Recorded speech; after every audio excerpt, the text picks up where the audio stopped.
നമസ്കാരം. മലയാളി വാർത്ത ഇൻസൈഡിലേക്ക് സ്വാഗതം. മുഖ്യമന്ത്രി പിണറായി വിജയന്റെ മകൾ എന്ന പ്രിവിലേജോ പവറോ ഇല്ലാതെയാണ് വെള്ളിയാഴ്ച എൻഫോഴ്സ്മെന്റ് ഡയറക്ടറേറ്റ് ഉദ്യോഗസ്ഥർക്ക് മുൻപിൽ വീണ വിജയൻ ചോദ്യം ചെയ്യലിന് ഹാജരാകുന്നത്. അവർക്ക് എത്രത്തോളം ഇഡിയുടെ ചോദ്യങ്ങൾക്ക് മുൻപിൽ പിടിച്ചു നിൽക്കാൻ കഴിയും? തിരുവനന്തപുരത്തെ വാടക വീട്ടിലെത്തി ഇഡി ഉദ്യോഗസ്ഥർ വീണയെ ചോദ്യം ചെയ്തു പോയതിനു ശേഷം ഒരു വെളിപ്പെടുത്തൽ നടത്തിയിരുന്നു. അതായത് വീണയുടെ മൊഴിയിൽ ചില വൈരുദ്ധ്യങ്ങളുണ്ട്, അവരെ വീണ്ടും ചോദ്യം ചെയ്യലിന് വിളിപ്പിക്കും എന്ന്. എന്തൊക്കെയോ വീണ ഹൈഡ് ചെയ്യുന്നു എന്നുള്ളതാണ് വ്യക്തമാക്കുന്നത് ഇഡി സംഘം.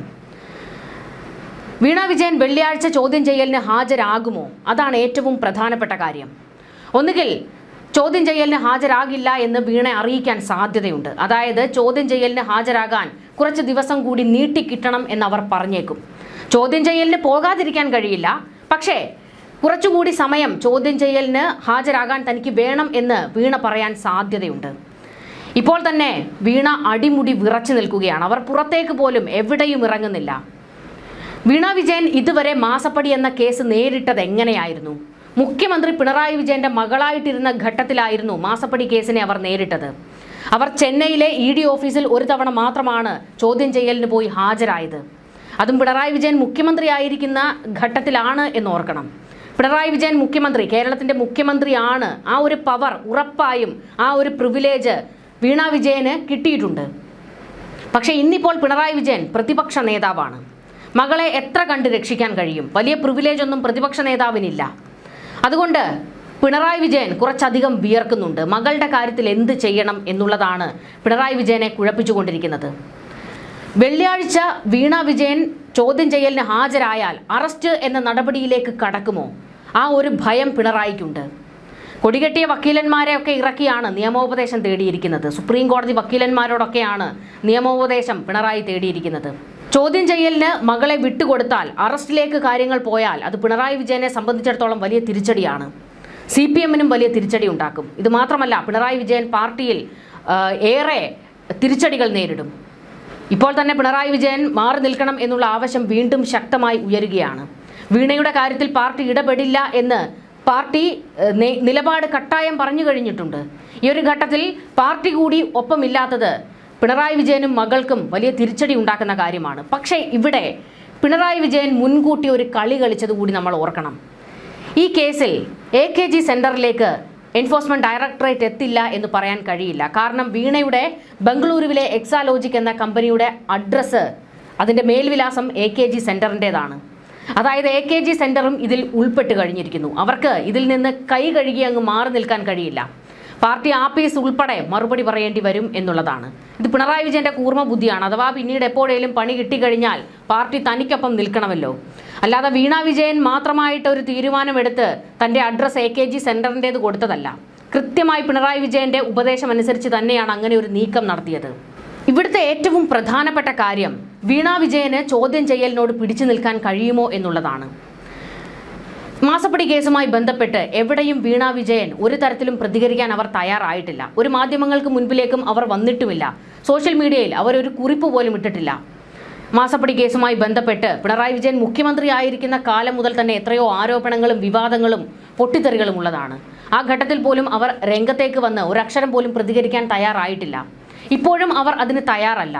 ഇപ്പോൾ വീടിന് പുറത്തേക്ക് പോലും വീണ വിജയൻ ഇറങ്ങുന്നില്ല. മുൻപ് വീടിന് പുറത്തേക്കൊക്കെ ഇറങ്ങി എവിടെയെങ്കിലുമൊക്കെ വീണ വിജയനെ കാണാമായിരുന്നു. പക്ഷേ ഇപ്പോൾ ഈ കേസുമായി ബന്ധപ്പെട്ട് കാര്യങ്ങൾ ഏറെ മുറുകി നിൽക്കുന്ന ഘട്ടത്തിൽ അവരെവിടെയും പുറത്തേക്ക് ഇറങ്ങുന്നില്ല. അതായത് തിരുവനന്തപുരത്തെ ബേക്കറി ജംഗ്ഷനിലെ ആ വാടക വീട്ടിൽ ഒന്ന് വിറച്ച് ആശങ്കപ്പെട്ടാണ് വീണ വിജയൻ നിൽക്കുന്നത് എന്നുള്ളത് ഉറപ്പാണ്. പാർട്ടി കൂടി കൈവിട്ട സ്ഥിതിക്ക് പാർട്ടി പ്രവർത്തകർ ഇനി വീണയ്ക്ക് വേണ്ടി തെരുവിലേക്ക് ഇറങ്ങില്ല എന്ന് പ്രഖ്യാപിച്ചിരിക്കുന്ന ഈ ഒരു ഘട്ടത്തിൽ പിണറായി വിജയനെ സംബന്ധിച്ചിടത്തോളം ഇനി മുന്നിലുള്ള പോംവഴി ഡീല് വെക്കുക എന്നുള്ളതാണ്. കേന്ദ്ര സർക്കാരുമായിട്ട് എന്ത് ഡീലായിരിക്കും പിണറായി വെക്കുക? ഇത് പാർട്ടിയിൽ നിന്ന് പോലുമുള്ള, പാർട്ടിക്കകത്ത് വരെയുള്ള സംസാരമാണ്. പിണറായി വിജയൻ മകളെ രക്ഷിക്കാൻ ഏതറ്റം വരെയും പോകുമെന്ന് CPM നേതാക്കൾക്ക് തന്നെ കൃത്യമായിട്ടറിയാം. അതുകൊണ്ട് ഇനി പാർട്ടിയെ തന്നെ അങ്ങ് കൊണ്ടുപോയി ഡീല് വെക്കുമോ എന്നുള്ളതാണ് CPM-കാർ ആശങ്കപ്പെടുന്നത്. മക്കൾക്കും കുടുംബത്തിനും വേണ്ടിയിട്ടൊക്കെ ആദർശവും CPM-ന്റെ നിലപാടും ആശയങ്ങളും എല്ലാം എട്ടായി മടക്കി പോക്കറ്റിൽ ഇട്ടിട്ടുള്ള ആളാണ് പിണറായി വിജയൻ. അല്ല എന്ന് ഏതെങ്കിലും നേതാക്കൾക്ക് പറയാൻ കഴിയുമോ? വീണയുടെയും മകൻ വിവേകിൻ്റെയും ഒക്കെ കാര്യത്തിൽ പിണറായി വിജയൻ ഒരു അച്ഛൻ മാത്രമായിട്ട് പ്രവർത്തിച്ച ആളാണ്, അല്ലാതെ ഒരു CPM-കാരനായിട്ട് നിന്നിട്ടില്ല. പക്ഷേ VS-ന്റെ ഒക്കെ കാര്യത്തിൽ നമ്മൾ കണ്ടിട്ടുള്ളതാണ്. കുടുംബത്തിൻ്റെ കാര്യത്തിലാണെങ്കിലും പാർട്ടിയുടെ കാര്യത്തിലാണെങ്കിലും നിലപാട് അത് പാർട്ടി കഴിഞ്ഞിട്ടേ ഉള്ളൂ ബാക്കി എന്തും. പക്ഷേ പിണറായി വിജയൻ്റെ കാര്യത്തിൽ അങ്ങനെയല്ല. ചോദ്യം ചെയ്യലിന് ഹാജരാകാതെ എവിടേക്കും മുങ്ങാൻ വീണ വിജയന് കഴിയില്ല. കാരണം അവർക്ക് യാത്രയ്ക്ക് വിലക്കുണ്ട്. അല്ലെങ്കിൽ ദുബായിലെങ്ങാനും കൊണ്ടുപോയി സുരക്ഷിതമാക്കിയേനെ പിണറായി മകളെ. കുറച്ച് ദിവസം കൂടി നീട്ടിക്കിട്ടണം എന്നുള്ള ഒരു ആവശ്യം മുന്നോട്ട് വയ്ക്കാൻ സാധ്യതയുണ്ട് എന്നാണ് ഇപ്പോൾ പുറത്തു വരുന്ന വിവരങ്ങൾ. കാരണം പിണറായി വിജയൻ്റെ അത്ര കൂർമ്മ ബുദ്ധിയുള്ള ആളൊന്നുമല്ല വീണ വിജയൻ. ED സംഘത്തിന് വേണ്ടത് മാസപ്പടി കേസിലെ ഒരു ഇടനിലക്കാരി മാത്രമായ വീണ വിജയനെ അല്ല. ഇവിടെ മാസപ്പടി എന്നതിൻ്റെ ഒരു മാസ്റ്റർ ബ്രെയിൻ ഉണ്ട്. അത് പിണറായി വിജയൻ ആണ് എന്ന് ആർക്കാണ് അറിയാത്തത്? വീണയിൽ നിന്ന് ആ പേര് കിട്ടുമോ? അതാണ് എൻഫോഴ്സ്മെന്റ് ഡയറക്ടറേറ്റ് നോക്കുന്നത്. കാരണം വീണ വിജയനും CMRL എന്ന കമ്പനിയുമായി മാത്രം നടത്തിയ ഒരു ഡീലല്ല മാസപ്പടി. കർത്തയ്ക്ക് സേവനം കിട്ടിയിട്ടുണ്ട്, പക്ഷേ അത് വീണ വിജയനിൽ നിന്നല്ല, പിണറായി വിജയനിൽ നിന്നാണ്. പിണറായി വിജയൻ മുഖ്യമന്ത്രിയായിരുന്ന കാലഘട്ടത്തിലാണ് CMRL-ന് കരിമണൽ ഖനനത്തിന് എല്ലാ സാധ്യതകളും എല്ലാ വഴികളും തുറന്നിട്ട് കിട്ടിയത്. ഖനനം നിർത്തിവെക്കണമെന്ന് കേന്ദ്രത്തിൽ നിന്ന് കത്ത് വന്നപ്പോഴും അവിടുത്തെ ഫയൽ ഉൾപ്പെടെ മുക്കിവെച്ച് 4 വർഷത്തോളമാണ് പിണറായി വിജയൻ CMRL എന്ന കമ്പനിക്ക് ഖനനത്തിന് അനുമതി കൊടുത്തത്. എല്ലാ നിയമങ്ങളും ചട്ടങ്ങളും കാറ്റിൽ പറത്തിക്കൊണ്ട്. അതേ കാലയളവിൽ തന്നെയാണ് വീണയുടെ അക്കൗണ്ടിലേക്ക് മാസപ്പടി എന്ന പേരിൽ പണം പോയിരിക്കുന്നത് കർത്തയിൽ നിന്ന്.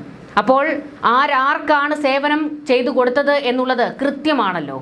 ഇവിടെ പിണറായി വിജയൻ്റെ പേര് പുറത്തേക്ക് വരുമോ? മകളെ രക്ഷിക്കാൻ അതോ ഇനി പിണറായി എല്ലാം തുറന്നു പറയുമോ? പക്ഷെ അതിന് സാധ്യതയില്ല. കാരണം പിണറായി വിജയൻ കക്കാനും നിൽക്കാനും അറിയാവുന്ന മനുഷ്യനാണ് എന്നുള്ളത് CPM-കാർ തന്നെ അടക്കം പറയുന്ന കാര്യമാണ്. വന്ന് വീണാലും 4 കാലിലേ വീഴത്തുള്ളൂ. ഇനി പിണറായി വിജയൻ ആരെയാണ് ബലിയാടാക്കാൻ പോകുന്നത് എന്നുള്ളതും കണ്ടറിയണം. മകൾക്ക് വേണ്ടി, മകളെ സംരക്ഷിക്കുന്നതിന് വേണ്ടി പലരെയും ബലിയാടാക്കിയ ഒരു ചരിത്രവും കൂടി ഉണ്ടല്ലോ. ശിവശങ്കറൊക്കെ അങ്ങനെയാണ് അകത്തുപോയി കിടന്നത്.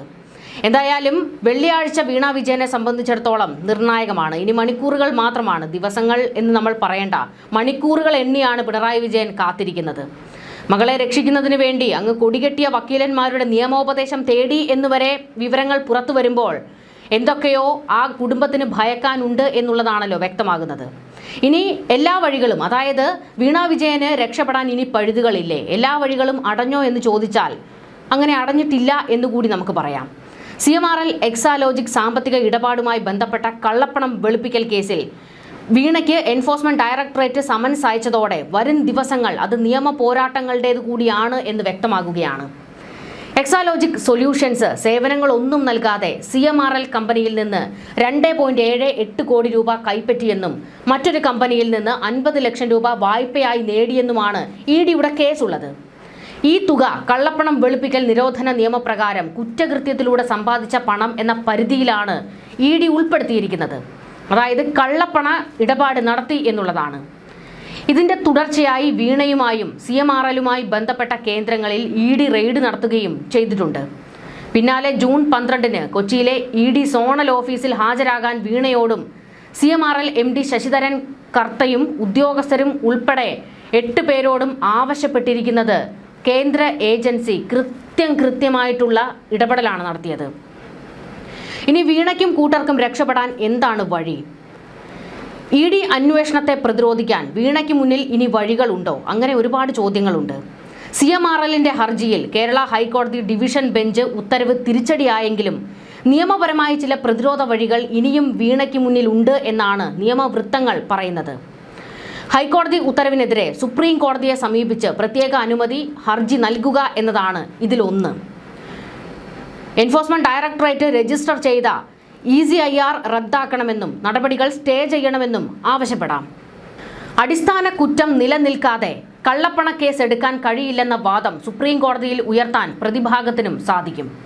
കൂടാതെ ചോദ്യം ചെയ്യലിന് ഹാജരാകുന്നതിന് മുൻപായി വിചാരണ കോടതിയെയോ ഹൈക്കോടതിയെയോ സമീപിച്ച് മുൻകൂർ ജാമ്യാപേക്ഷ ഫയൽ ചെയ്യാനും വീണയ്ക്ക് കഴിയും. ED നൽകിയ സമൻസിലെ സാങ്കേതിക വശങ്ങളെ ചോദ്യം ചെയ്ത് ഹാജരാകാൻ കൂടുതൽ സമയം ആവശ്യപ്പെടാനോ അഭിഭാഷകൻ മുഖേനയോ ഡിജിറ്റൽ രേഖകൾ വഴിയോ മറുപടി നൽകാൻ അനുമതി തേടാനോ വീണയ്ക്ക് അവകാശമുണ്ട്. നിലവിൽ ED മരവിപ്പിച്ചിരിക്കുന്ന ബാങ്ക് അക്കൗണ്ടുകളുടെയും ലോക്കറുകളുടെയും നടപടികൾക്കെതിരെ അടിയന്തര സ്റ്റേ ആവശ്യപ്പെടാനും സീരിയസ് ഫ്രോഡ് ഇൻവെസ്റ്റിഗേഷൻ ഓഫീസ് കണ്ടെത്തിയ രേഖകൾ EDക്ക് കൈമാറിയ പ്രത്യേക കോടതി ഉത്തരവിനെതിരെ മേൽക്കോടതികളിൽ അപ്പീൽ നൽകാനും നിയമപരമായി സാധിക്കും. നിയമപരമായ തടസ്സങ്ങൾ ഒട്ടേറെയുണ്ട് എന്നതാണ് വീണ നേരിടുന്ന പ്രതിസന്ധി. PMLA കേസുകളിൽ മുൻകൂർ ജാമ്യം നേടുക എന്നത് നിയമപരമായി അത്ര എളുപ്പമല്ല. PMLA നിയമത്തിലെ സെക്ഷൻ 45 അനുസരിച്ചുള്ള കടുത്ത ഇരട്ട വ്യവസ്ഥകൾ നിലനിൽക്കുന്നതിനാൽ പ്രതി കുറ്റം ചെയ്തിട്ടില്ല എന്ന് പ്രഥമ ദൃഷ്ട്യാ കോടതിക്ക് ബോധ്യപ്പെടേണ്ടതുണ്ട്.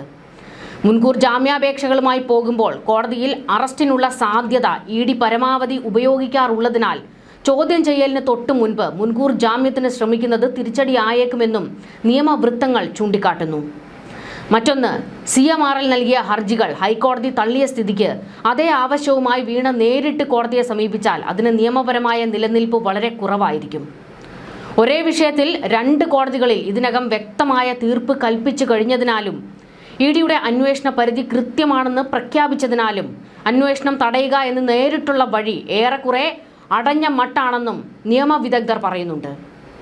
ഈ സാഹചര്യത്തിൽ ഹാജരാകാൻ കൂടുതൽ സമയം നീട്ടി ചോദിക്കുക, അല്ലെങ്കിൽ ചോദ്യം ചെയ്യലിന്റെ മറവിൽ പെട്ടെന്നുള്ള അറസ്റ്റ് ഉണ്ടാകരുത് എന്ന തരത്തിലുള്ള താൽക്കാലിക സംരക്ഷണ ഉത്തരവിനായി കോടതിയെ സമീപിക്കുക, ബാങ്ക് അക്കൗണ്ട് മരവിപ്പിച്ച ചട്ട ലംഘനങ്ങൾക്കെതിരെ മാത്രം പ്രത്യേക റിട്ട് ഹർജി നൽകുക തുടങ്ങിയ തന്ത്രപരമായ പരിമിതി സാധ്യതകൾ മാത്രമാണ് ഇനി വീണയ്ക്ക് മുന്നിൽ ഉള്ളത്. അതുമാത്രമാണ് അവശേഷിക്കുന്നതെന്ന് നിയമവൃത്തങ്ങൾ അഭിപ്രായപ്പെടുന്നു. സ്വത്തുക്കൾ താൽക്കാലികമായി കണ്ടുകെട്ടുമോ ED? അതാണ് മറ്റൊരു ചോദ്യം. മറുഭാഗത്ത് EDക്ക് ഈ കേസ് ശക്തമായി മുന്നോട്ട് കൊണ്ടുപോകാൻ ആവശ്യമായ നിയമപരമായ അധികാരങ്ങളും വഴികളുമുണ്ട്. PMLA സെക്ഷൻ 50 പ്രകാരം വീണ വിജയന്റെ മൊഴി ED വിശദമായി രേഖപ്പെടുത്തും. ഇത് കോടതിയിൽ നേരിട്ട് തെളിവായി സ്വീകരിക്കാൻ നിയമപരമായ സാധുതയുള്ളതാണ്. മുൻപ് നടത്തിയ റെയ്ഡുകളിൽ പിടിച്ചെടുത്ത ഫോണുകൾ തുടങ്ങിയ ഡിജിറ്റൽ തെളിവുകൾ ഫോറൻസിക് പരിശോധനയ്ക്ക് വിധേയമാക്കിയത്, SFIO കൈമാറിയ രേഖകൾ ഇവയെല്ലാം ചോദ്യം ചെയ്യലിൽ ഉപയോഗിക്കാൻ EDക്ക് അധികാരമുണ്ട്. കൂടാതെ PMLA സെക്ഷൻ 17 പ്രകാരം ബാങ്ക് ലോക്കറുകൾ തുറന്നു പരിശോധിക്കാനും സെക്ഷൻ 5 ഉപയോഗിച്ച് കുറ്റകൃത്യത്തിലൂടെ സമ്പാദിച്ച പണം എന്ന് സംശയിക്കുന്ന സ്വത്തുക്കൾ 180 ദിവസത്തേക്ക് താൽക്കാലികമായി കണ്ടുകെട്ടാനും EDക്ക് സാധിക്കും. ചോദ്യം ചെയ്യലിൽ പ്രതി നിസ്സഹകരണം തുടരുകയോ തെളിവ് നശിപ്പിക്കാൻ സാധ്യതയുണ്ടെന്ന് ബോധ്യപ്പെടുകയോ ചെയ്താൽ മജിസ്ട്രേറ്റിന്റെ മുൻകൂർ വാറണ്ട് ഇല്ലാതെ തന്നെ സെക്ഷൻ 19 പ്രകാരം അറസ്റ്റ് ചെയ്യാനും EDക്ക് നിയമപരമായ അധികാരമുണ്ട്. അറസ്റ്റ് രേഖപ്പെടുത്തിയാൽ 24 മണിക്കൂറിനകം പ്രത്യേക PMLA കോടതിയിൽ ഹാജരാക്കി കസ്റ്റഡി ആവശ്യപ്പെടാനും അന്വേഷണം പൂർത്തിയാകുന്ന മുറയ്ക്ക് വിചാരണയ്ക്കായി പ്രോസിക്യൂഷൻ കംപ്ലൈന്റ് കോടതിയിൽ സമർപ്പിക്കാനും EDക്ക് കഴിയും. ഇത്തരത്തിൽ ഒരുപാട് പ്രിവിലേജുകൾ ഈ കാര്യത്തിൽ എൻഫോഴ്സ്മെന്റ് ഡയറക്ടറേറ്റിനുണ്ട്. വീണയ്ക്ക് മുൻപിൽ പഴുതുകൾ ഉണ്ടെങ്കിലും കോടതിയെ സമീപിക്കുമ്പോൾ കൃത്യമായിരിക്കണം. ഒരു പിഴവ് സംഭവിച്ചാൽ തന്നെ അവർക്ക് തന്നെ തിരിച്ചടി ഉണ്ടാക്കും. ഇവിടെ വെള്ളിയാഴ്ച ഒരുപക്ഷെ വീണ ചോദ്യം ചെയ്യലിന് ഹാജരാകാൻ സാധ്യതയില്ല. സമയം നീട്ടി ചോദിക്കാൻ തന്നെയാണ് സാധ്യത. കാരണം വീണയെ ഉടൻ അങ്ങനെ ചോദ്യം ചെയ്യലിന് വിട്ടുകൊടുക്കാൻ പിണറായിക്കും കഴിയില്ല. അഭിഭാഷകരെ ഒക്കെ ഇരുത്തി ഒന്ന് പഠിപ്പിച്ചൊക്കെ വിട്ടു വേണം വീണയെ EDക്ക് മുൻപിലേക്ക് വിടാൻ. പിണറായിക്കും അറിയാം മകൾക്ക് അധിക നേരം EDക്ക് മുൻപിൽ പിടിച്ചു നിൽക്കാൻ കഴിയില്ല എന്നുള്ളത്. വീണയുടെ കമ്പനി ഉപയോഗിച്ച് കരിമണൽ കർത്തയുടെ കമ്പനിക്ക് ഒരു സേവനങ്ങളും ചെയ്തു കൊടുത്തിട്ടില്ല. പിന്നെ എങ്ങനെയാണ് അവർക്കത് തെളിയിക്കാൻ കഴിയുക? ഇതാണ് ഏറ്റവും പ്രധാനപ്പെട്ട വെല്ലുവിളി, വീണ നേരിടുന്ന വെല്ലുവിളി. അതുകൊണ്ട് തന്നെയാണ് അവർ അധികം ഇതിനെക്കുറിച്ച് എവിടെയും സംസാരിക്കാൻ പോലും തയ്യാറാകാത്തത്. മുൻപ് വീണ വിജയൻ്റേതായിട്ടുള്ള ചില ഇൻ്റർവ്യൂകളൊക്കെ പുറത്തു വന്നിട്ടുണ്ട്. ചെറിയ ക്ലിപ്പുകൾ ഇപ്പോഴും യൂട്യൂബിലൊക്കെ കിട്ടും. അതെടുത്ത് വെച്ച് ഒന്ന് നോക്കിയാൽ തന്നെ മനസ്സിലാക്കും വീണയ്ക്ക് അധികം സംസാരിക്കാനുള്ള കഴിവില്ല. അങ്ങനെ സംസാരിച്ച് പിടിച്ചു നിൽക്കാനുള്ള കഴിവൊന്നുമുള്ള ആളല്ല വീണ വിജയൻ. ഇതറിയാവുന്നത് കൊണ്ട് തന്നെയാണ് പിണറായി വിജയൻ മകളെ ഒരു ചോദ്യം ചെയ്യലിന് പോലും ഇതുവരെ വിട്ടുകൊടുക്കാതെ സംരക്ഷിച്ച് ഇങ്ങനെ കൊണ്ടുപോയിക്കൊണ്ടിരുന്നത്. എന്നാൽ ഇപ്പോൾ പിടിമുറുകിയിരിക്കുകയാണ്. ഒന്നുകിൽ അവർക്ക് ചോദ്യം ചെയ്യലിന് ഹാജരാകേണ്ടി വരും, അല്ലെങ്കിൽ ചോദ്യം ചെയ്യലിന് കുറച്ചുകൂടി സമയം നീട്ടി ചോദിക്കാൻ സാധ്യതയുണ്ട്. ഇതാണ് സംഭവിക്കാൻ പോകുന്നത്. പക്ഷേ അപ്പോഴും വീണയുടെ നാവിൻ തുമ്പിൽ വരുന്ന ഓരോ വാക്കുകളും പിണറായി വിജയനിലേക്കുള്ള ഓരോ താക്കോലാണ് എന്നുകൂടി പിണറായിക്ക് അറിയാവുന്നത് കൊണ്ട് തന്നെ മകളെ സംരക്ഷിക്കാൻ പിണറായി ഇനി എന്ത് വഴി നോക്കും എന്നുള്ളത് കാത്തിരുന്ന് കാണണം.